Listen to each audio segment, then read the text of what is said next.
Alright guys, I started this workout with standing barbell curls, and then I supersetted it with laying down skull crushers.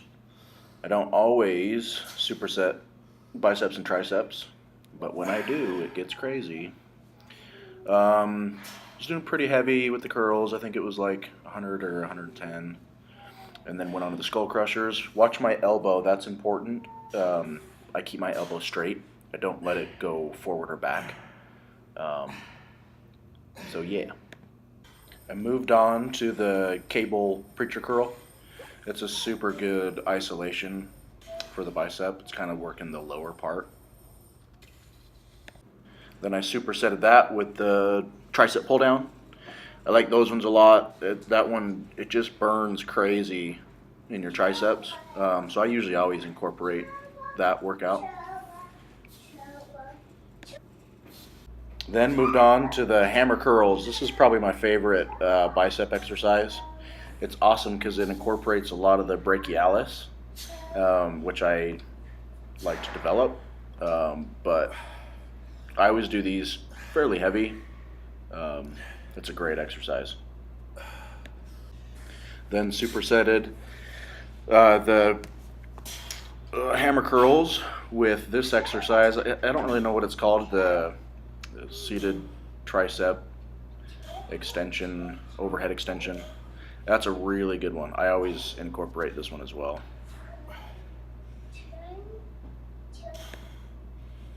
Moved on to more barbell curls, but this time I did it with reverse grip.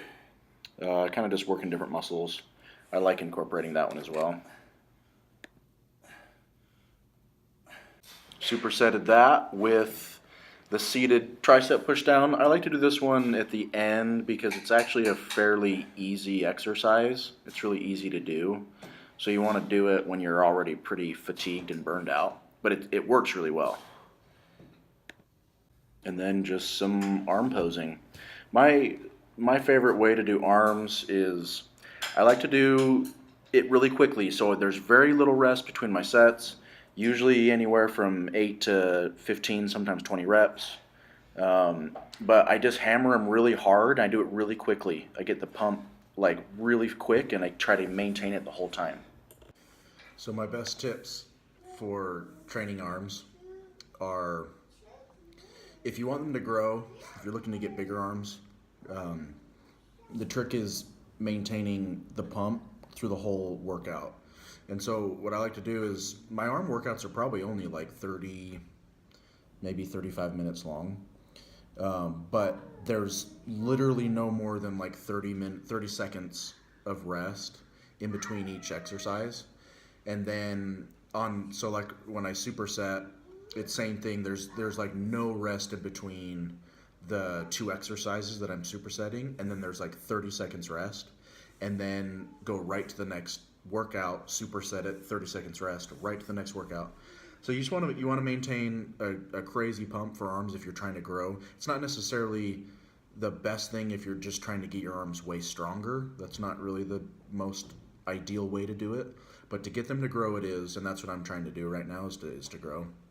So maintaining the pump. Don't worry about going like super heavy. It's not like the most important thing. But maintaining the pump and just like the fighting through that burn, just even though it feels like your arms are going to explode, just keep going. That's kind of that's what I've learned with getting my arms to grow. So those are my main tips.